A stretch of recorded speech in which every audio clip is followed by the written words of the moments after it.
todo lo que correspondía a las articulaciones del miembro,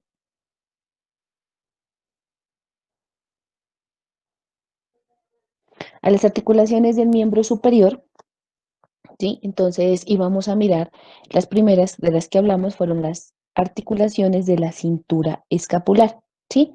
Dijimos que en esas articulaciones de la cintura escapular iban a estar representadas por tres articulaciones que de medial a lateral se iban a nombrar.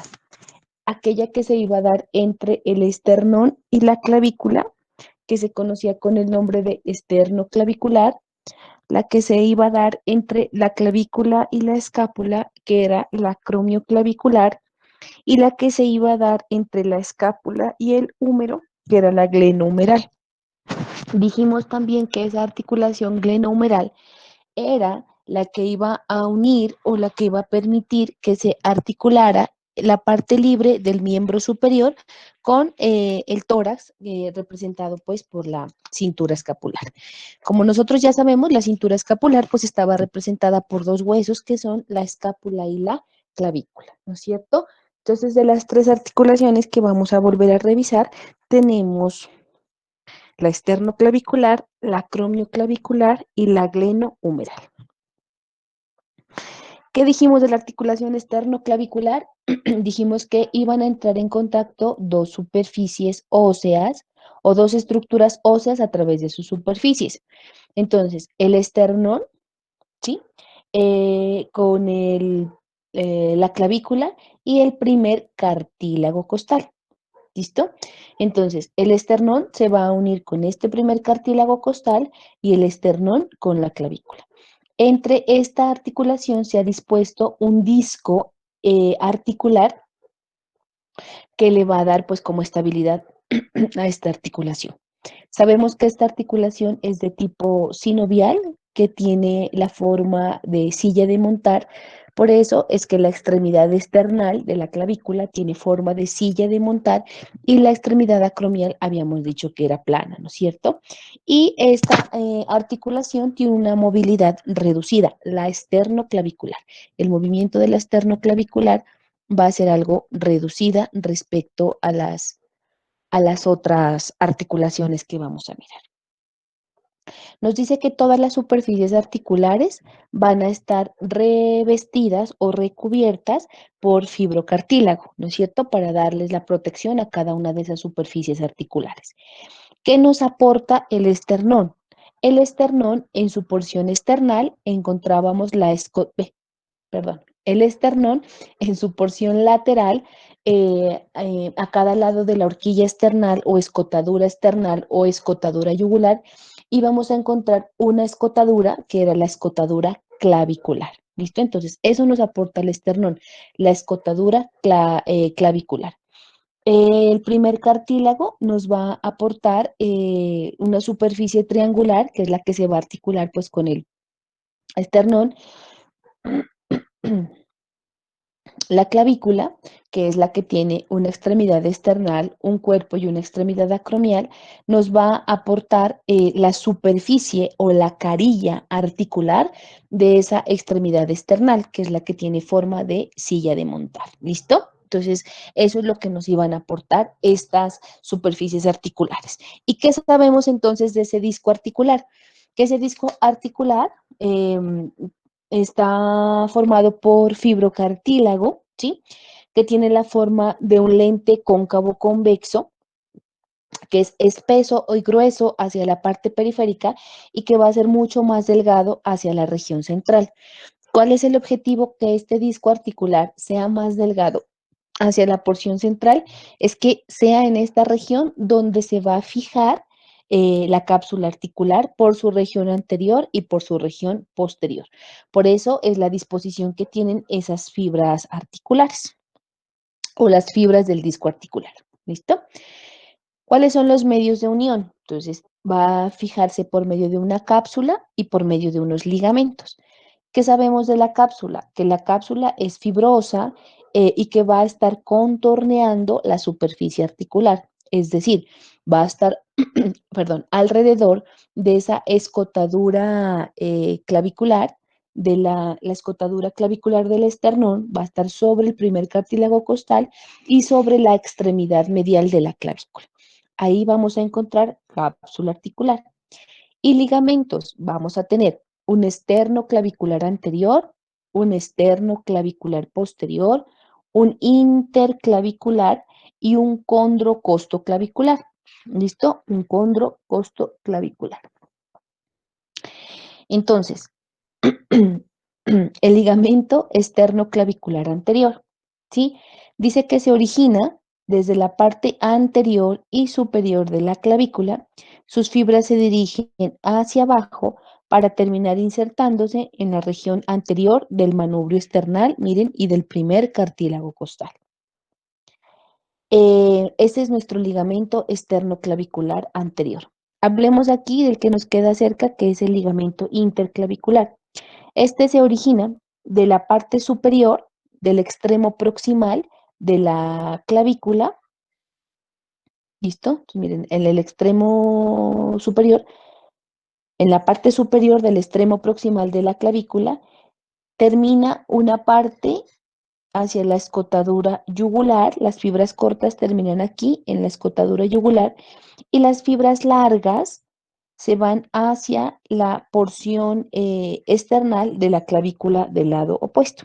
Entonces, para resumir, el ligamento interclavicular va a tener dos grupos de fibras, unas fibras cortas y unas fibras largas. Las fibras, tanto cortas como largas, se originan desde el borde superior de la porción external de la clavícula. Las fibras cortas van a terminar en la parte lateral de la escotadura yugular, mientras que las fibras largas se van a ir hasta el extremo external de la clavícula del lado opuesto. Ese es nuestro ligamento interclavicular. ¿Listo? ¿Qué más tenemos aquí? Y aquí tenemos, aquí el disco articular, mírenlo, el disco articular. ¿Listo? Entre la escotadura clavicular del esternón y la porción external de la clavícula. Miren aquí. Aquí se miraba el ligamento esternoclavicular posterior. Ese se origina en la cara posterior y superior de la clavícula y va a terminar dirigiéndose pues hasta la cara eh, posterior del manubrio del esternón. ¿Listo? Y el otro ligamento es el ligamento condrocostoclavicular, que es considerado como el verdadero ligamento de la articulación. Está situado lateralmente a la articulación y se va a encargar de unir la clavícula con el primer cartílago costal. Miren aquí. Este es el costoclavicular que en la literatura la nombra como condrocostoclavicular. ¿Listo? Entonces, dice que se origina pues en el borde superior del primer cartílago costal y sus fibras se dirigen lateralmente para terminar insertándose en la cara inferior de la clavícula. Mírenlo aquí, el Doctora, condrocostoclavicular. ¿Sí? lo podemos también tomar como costo clavicular. Como, sí, así como Sí. está aquí, el costo Ah, clavicular, bueno.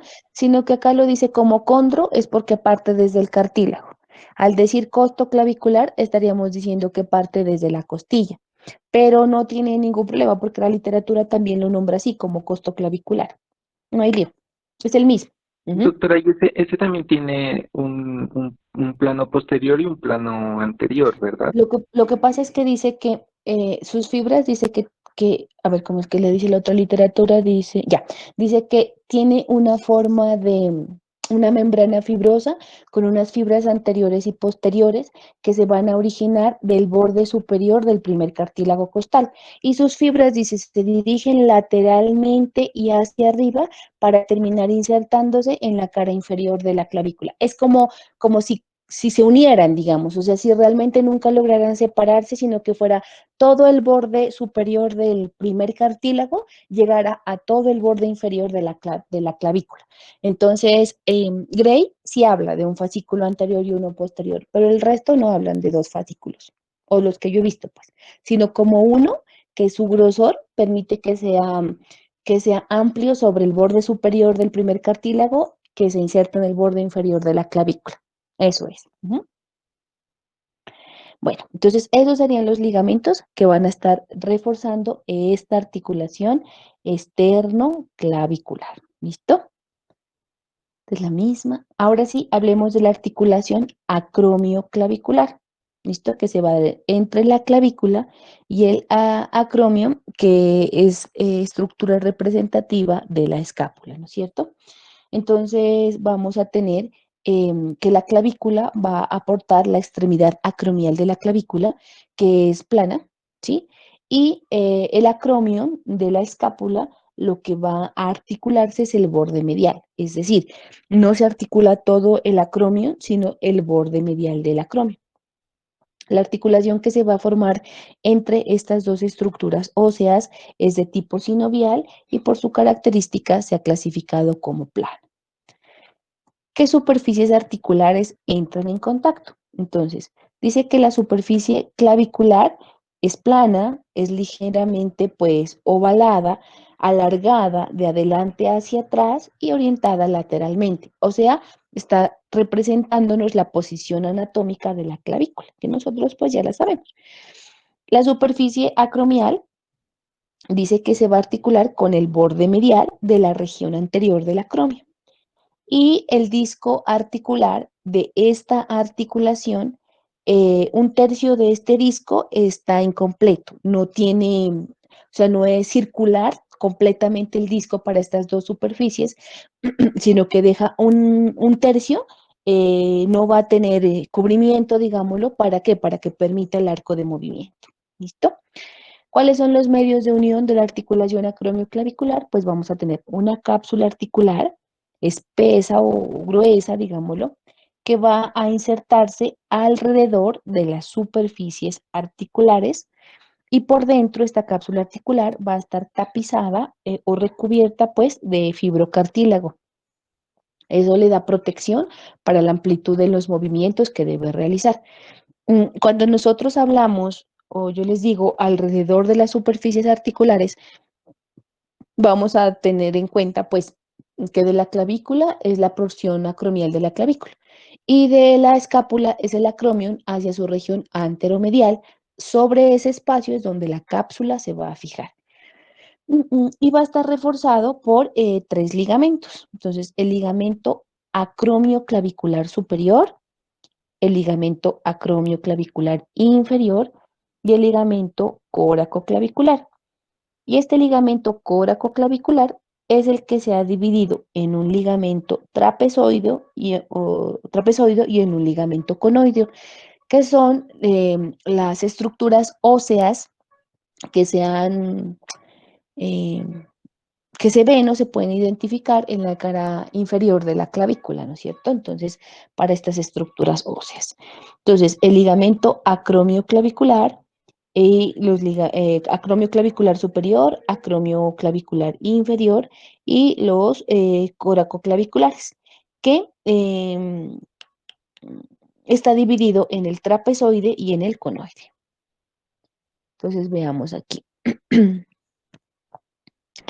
El ligamento, véalo aquí, acromio clavicular. Entonces dice que este ligamento acromio clavicular, existe un ligamento acromio clavicular superior y existe un ligamento acromio clavicular inferior, o sea, en relación solamente con sus superficies articulares, que va a estar pues entre los dos huesos. Listo. Y este es el ligamento coracoclavicular, con su ligamento trapezoideo, véalo aquí, y con su ligamento conoideo, véalo acá.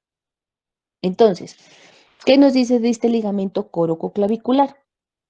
Este ligamento va a fortalecer la unión entre la clavícula y la escápula, ¿listo? Y va a permitir, pues, darle una mayor estabilidad a esta articulación en relación a la función y al movimiento, pues, que debe realizar, ¿listo? Entonces, este ligamento, hablemos del ligamento trapezoide, mire, ¿dónde se origina el ligamento trapezoide? En la mitad posterior del borde medial de la apófisis coracoides. sus fibras, entonces se inserta en la mitad posterior del borde medial de la apófisis coracoides. Y sus fibras se van a dirigir lateralmente y hacia arriba, mire, para terminar insertándose en la cara inferior de la clavícula, donde tiene una impresión propia para esta estructura. ¿Listo?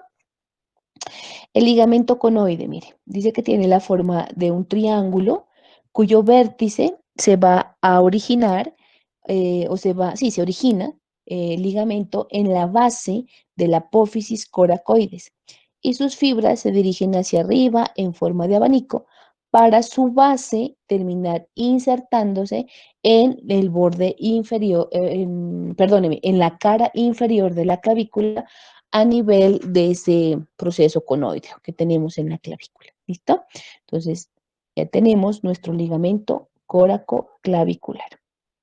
Y habíamos dicho entonces que la escápula, solamente la escápula, sin necesidad pues de que se articule con otras estructuras óseas, iba a tener tres ligamentos propios de ella. El coracoacromial, el transverso superior de la escápula y el transverso inferior de la escápula. ¿Listo? Entonces, estos son los tres ligamentos propios de la escápula. ¿Con quién se articulan? ¿Con qué hueso se articulan? Con ningún hueso. No unen articulaciones entre sí. Simplemente son ligamentos que le van a permitir a la escápula comunicarse entre sí o permitir el paso de estructuras vasculares y nerviosas a ese nivel, como lo vamos a ver más adelante. Entonces, tres ligamentos propios de la escápula, coracoacromial, proceso coracoides con apófisis o proceso acromial, transverso superior de la escápula y transverso inferior de la escápula. Muy bien. Entonces, el ligamento, miren aquí, el ligamento coracoacromial. Entonces, es el más importante de estos tres cartílagos.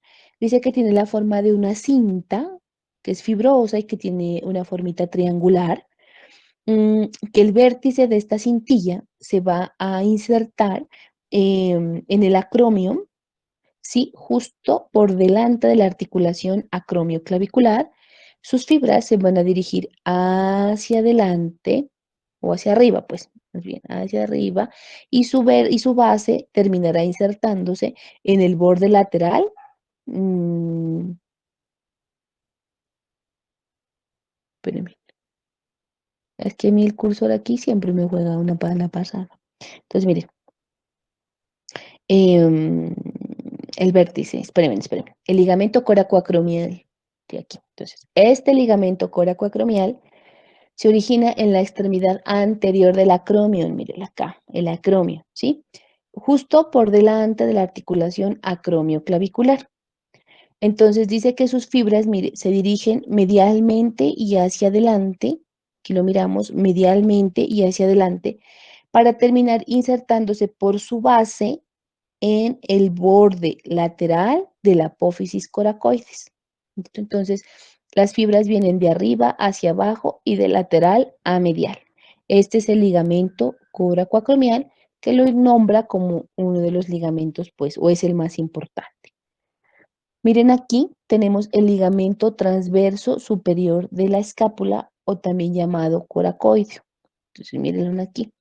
Dice que esta es una cinta que era, decía cómo era, delgada y que era planita, que iba a recubrir la escotadura de la escápula. Entonces, cuando nosotros revisamos el borde superior de la escápula, sí, miren, dijimos que el borde superior de la escápula se continuaba en una escotadura, que era la escotadura de la escápula, antes de terminar formando, pues, como una dilatación que se conocía como apófisis coracoides. Entonces, este transverso superior va, ¿sí? Desde el borde superior y medial de la escotadura de la escápula, ven aquí, y va a formar lo que se conoce como el foramen osteofibroso. Este foramen osteofibroso permite la comunicación de esta fosa subescapular con la fosa supraespinosa de la región posterior de la escápula. ¿Listo? Entonces simplemente va a estar por La arriba imagen, de la escápula. en la No imagen escuché. izquierda se miraría, doctora, en la imagen izquierda se miraría esa escápula, ¿verdad? También ahí esa Ahí donde escotadura, está el ¿verdad? cursor. Ajá, ahí donde tengo a ver, espérenme. Ahí el cursor, ¿si lo miran? Sí, doctora. Eso, esa es la escotadura de la escápula. Y sobre, o sea, digamos que el cursor rojito sería el ligamento transverso superior de la escápula. Ahí va, o sea, va desde el borde medial hacia la región pues más lateral de la escotadura de la escápula. ¿Sí? Ah, bueno, doctora, gracias. Bueno, entonces dice que por arriba de este ligamento va a pasar la arteria supraescapular y por debajo de este ligamento va a pasar la vena y el nervio supraescapular. Esta tiene una importancia anatómica bien grande, como les había dicho. Cuando revisemos los músculos este semestre y cuando ya hablen de vascular el próximo semestre, pues se van a dar cuenta de la importancia que tiene por em, el ingreso anatómico o el ingreso quirúrgico de un procedimiento que se va a realizar. Es decir, cuando el cirujano o el ortopedista por lesión a este nivel sospechan lesión del nervio, o de la vena o de la arteria supraescapular deben determinar y recordar este ligamento transverso superior, porque por arriba está la arteria y por debajo está la vena y el nervio. Entonces, para saber exactamente pues a dónde van. ¿Listo? Y aquí teníamos el ligamento transverso inferior, véalo aquí, o también denominado ligamento espinoglenoideo. ¿Listo? Dice que este ligamento espinoglenoideo se origina desde el borde lateral libre de la espina de la escápula y termina insertándose en el borde posterior de la cavidad glenoidea. ¿Sí? Entonces, acuérdese que este es el borde medial, este es el borde lateral, aquí tenemos la cavidad glenoidea. Entonces, esta es la cavidad glenoidea del borde lateral y justo por detrás vamos a encontrar la inserción de este músculo transverso inferior. Este ligamento transverso inferior va a formar un hundimiento o una depresión que está ubicada por detrás del cuello de la escápula y forma entonces un conducto supraespinoso e infraespinoso para los vasos y nervios supraespinosos e infraespinosos. ¿Listo? A este nivel. ¿Qué más? Teníamos aquí nada más. Y de ahí seguíamos con la articulación glenohumeral. La articulación glenohumeral era la que se iba a dar entre la escápula y el húmero. ¿Listo? Entre la escápula y el húmero. Esta articulación es de tipo sinovial y es esferoidal, donde pues la cavidad glenoidea de la escápula es la receptora y la cabeza del húmero es la forma esferoidea pues, o redondita, que es la que se va a articular y va a formar esta articulación. ¿Cuáles son las superficies articulares entonces? Las superficies articulares que van a entrar en contacto de la escápula es la cavidad glenoidea. ¿Dónde estaba ubicada esa cavidad glenoidea? Dijimos que del borde lateral de la escápula hacia arriba íbamos a encontrar el ángulo lateral de la escápula. Y justo a este nivel íbamos a encontrar la cavidad glenoidea. Esa cavidad glenoidea es ovalada, está dirigida en sentido vertical, va a estar tapizada por dentro por el cartílago de la cavidad glenoidea, que lo que hace es pues proteger la superficie ósea para que se pueda formar la articulación, pero este cartílago no iba a aumentar la profundidad, simplemente lo que hace es recubrir la cavidad glenoidea. Y aquí aparece otra estructura ósea que se llama labrum glenoideo. El labrum glenoideo es una formación fibrosa, está formado por un tejido fibroso, anular, dice, que se inserta sobre todo ven aquí. Entonces, vieron aquí, el labrum glenoideo. Es una formación fibrosa anular, o sea, redondita, pero no es totalmente cerrada, digámoslo, ya vamos a ver por qué, que se inserta sobre el contorno de la cavidad glenoidea, excepto en su parte superior, donde va a formar un surco, ¿sí? Entonces, miren aquí. Entonces, todo esto que usted está viendo aquí es el labrum glenoidea. Esta es la cavidad glenoidea. Normalmente debe estar recubierta, ¿por qué dijimos? Por cartílago, ¿no es cierto? Y el contorno de esa cavidad glenoidea va a estar recubierta por el labrum, excepto en su parte superior, donde va a formar un surco. ¿Cuál es la función del labrum? Aumentar la superficie articular, entonces la amplía, la vuelve más grande. ¿Para qué? Para que pueda articularse con la cabeza del húmero. Porque si usted se da cuenta en las gráficas, pues la cabeza del húmero es mucho más grande que la cavidad glenoidea. Entonces, el labrum glenoideo lo que hace es aumentar esa superficie. Espérenme un ratito. Aquí, miren, ya nos regresamos. Entonces miren aquí la cavidad glenoidea y miren aquí el labrum. Miren aquí, el labrum, miren. Y Doctora, hacia una arriba, pregunta. señor. ¿Los meniscos también se encuentran como en este grupo o Ah, esos sí? no, esos son a nivel del miembro inferior. Bueno, acá tenemos, a ver, espérame. Meniscos. Sí, no, los meniscos solo están en el miembro inferior. Miembro superior no tenemos meniscos. O si Ah, no, ya bueno, verán. doctora. Sí, no. Menisco solamente. A ver, lo que pasa es que en la rodilla, a ver, en la rodilla, igual que acá, bueno, en la rodilla, entre la tibia y el fémur, los cóndilos del fémur son muy grandes para la tibia, ¿sí? Entonces, ¿qué hacen los meniscos? Vienen a reforzarlos porque ellos no pueden tener labrum. ¿Por qué no puede tener labrum? Porque limitaría ciertos movimientos. ¿Listo? Porque acuérdese que este le da ese hermetismo para darle y poderle dar pues el aumento en el tamaño de la articulación. Pero en el hombro no tenemos meniscos, solamente en la rodillita tenemos meniscos. Ujú. Bueno, entonces, bueno, entonces miren aquí el labrum. Entonces no se olvide que en su tercio superior no tenemos labrum de la cavidad glenoidea, sino que se va a formar un surquito. ¿Listo? Bueno. mm, ¿Y qué más? Y el húmero, pues de sus superficies articulares, el húmero aporta la cabeza del húmero, que es esférica y que está por arriba del cuello anatómico. No más. ¿Listo?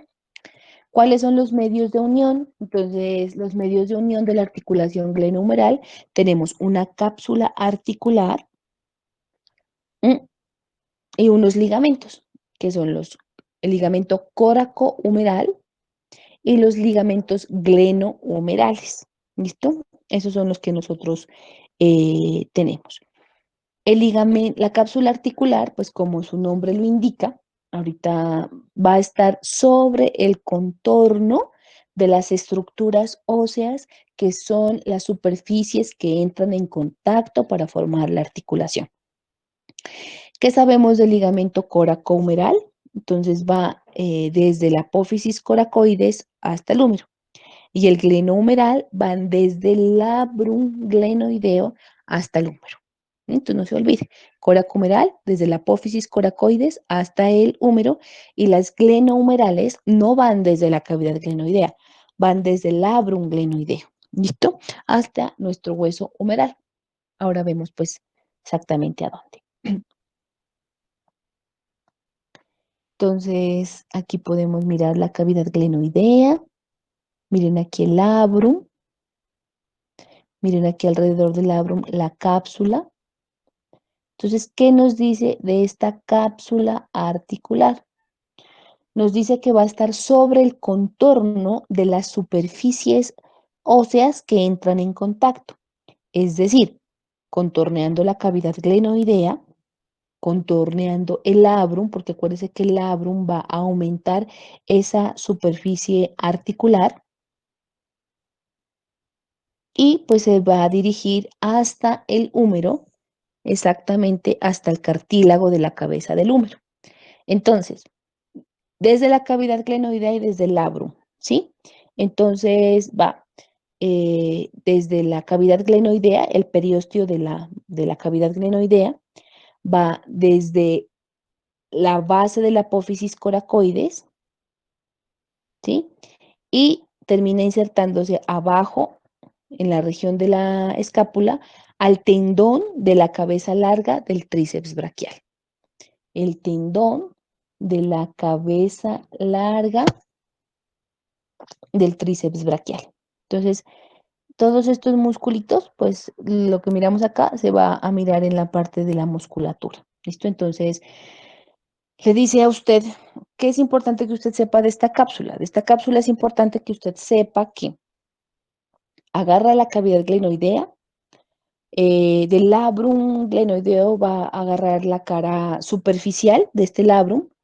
Medialmente dice que está con el periósteo escapular, que arriba parte desde la base de la apófisis coracoides y abajo se adhiere al tendón de la cabeza larga del tríceps braquial. Entonces la va a contornear.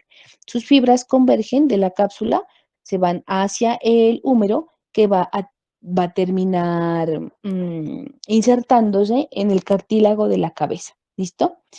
Eh, cuando esta cápsula articular se está insertando en el húmero, respeta cierta parte en la cabeza, porque si se fijara totalmente en la cabeza humeral, no permitiría la realización de los movimientos de abducción en la extremidad. Entonces, que respeta de la cabeza la parte inferior y medial. Entonces, la parte inferior y medial de la cabeza del húmero no tienen cápsula articular. ¿Para qué? Para que pueda continuar con el movimiento de abducción, o sea, la separación. Eso es pues lo de la capsulita.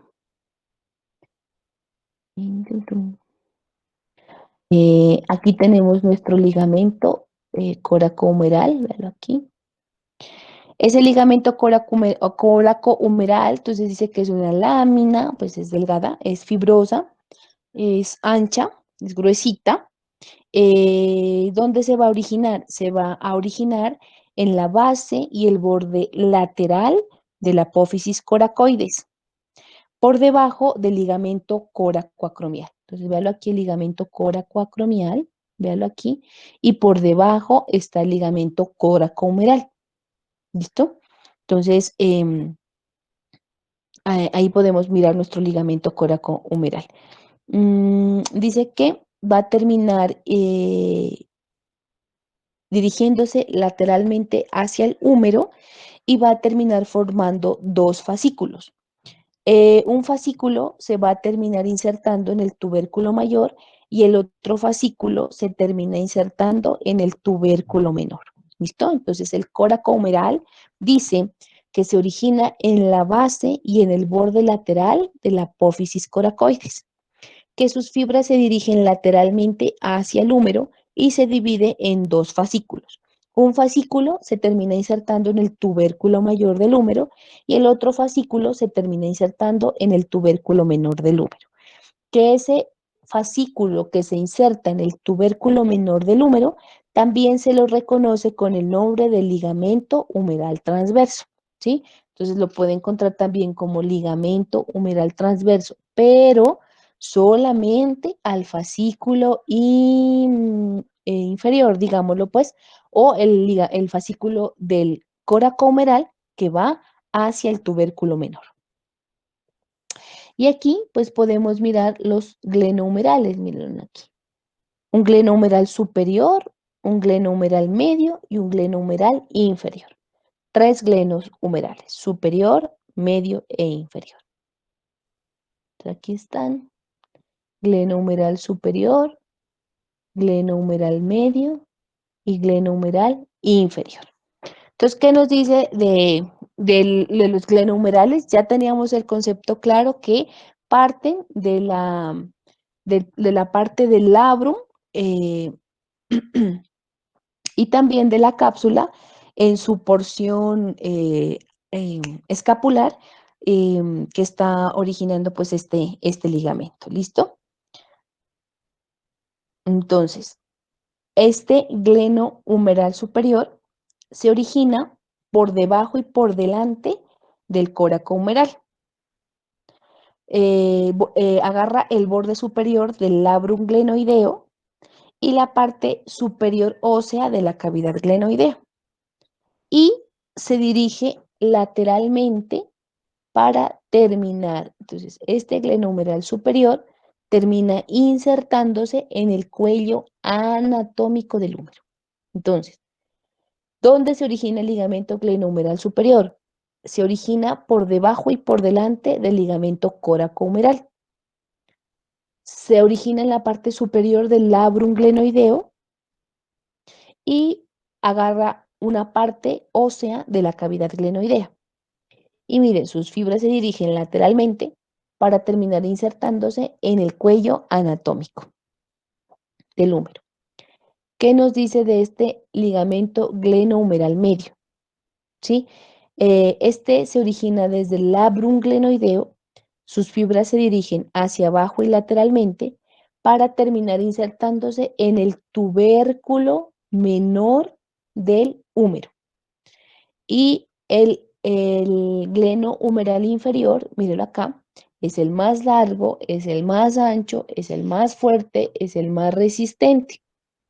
Dice que este gleno humeral inferior se origina en toda la parte anterior del labrum glenoideo, justo por debajo de la escotadura y del cuello de la escápula. Ahí se origina, o sea, la porción anterior del labrum glenoideo. Entonces, simplemente el libro lo que nos dice es que esa porción anterior del labrum glenoideo es la que corresponde anatómicamente al área comprendida entre la escotadura y el cuello de la escápula. No nos dice nada más. Sus fibras se dirigen lateralmente para terminar insertándose en el cuello quirúrgico del húmero. Entonces, ¿qué es? El ligamento glenohumeral superior se fija en el cuello anatómico del húmero. El glenohumeral medio se fija en el tubérculo menor del húmero. Y el glenohumeral inferior, ¿dónde se fija? En el cuello quirúrgico del húmero. ¿Listo? Ah, y habíamos hablado entonces de lo que eran las bolsas serosas del hombro. Esas bolsas serosas lo que buscan es aumentar ese espacio de las superficies articulares de las estructuras, elongar estos ligamentos para cuidar la articulación con los diferentes movimientos que se van a realizar. ¿Listo? Entonces dice que existen las bolsas o bursas subdeltoidea o también llamada subacromial, subcoracoidea y las musculares. Entonces, aquí teníamos, aquí está. Entonces, miren aquí la bursa subdeltoidea en relación con el deltoides. La subacromial, pues miren aquí debajo del acromio, la porción subacromial, la porción subdeltoidea. Aquí tenemos una bursa subcoracoidea y aquí teníamos la bursa muscular. Otra también es la subescapular. Entonces, todas estas bursas lo que hacen es darle protección en el movimiento a las articulaciones, elongan los ligamentos y cuando el movimiento es muy pesado, lo que hacen es proteger la articulación y evitar que esos ligamentos se vayan a romper y se vaya a dañar la estructura. Entonces, acuérdese, los medios de unión de las diferentes articulaciones están dados por cápsulas y ligamentos. Ahora bien, cuando nosotros hablamos de músculos, cuando llegamos a los músculos de la cintura del miembro superior, pues obviamente esos músculos tendrán tendones. Esos tendones se van a insertar sobre estas estructuras óseas. Entonces también se van a encargar de proteger y reforzar esos ligamentos que quedan, que están de cada articulación para protegerlos en los movimientos. ¿Listo? Entonces, esta parte con que nosotros nos quede claro todo esto, cuando lleguemos a la parte muscular, pues ya lo reconocemos. Entonces, como lo reconocemos, pues avanzamos. Y eso era lo que teníamos y habíamos revisado en la clase de cintura escapular. No sé si tengan alguna duda. Yo les recomiendo que cuando ustedes estudien lo hagan con su atlas para que se ubiquen la estructura anatómica que ya la conocemos, porque lo primero que hicimos fue ver huesos. Entonces usted ya se orienta y ya su cerebro conecta la información. Entonces no se olviden que si hay un anterior siempre va a haber un posterior, si hay un medial hay un lateral. Pues obviamente los laterales, por ejemplo, en el antebrazo los habla como radiales y los mediales como cubitales. Entonces, esas cositas. ¿Alguna duda?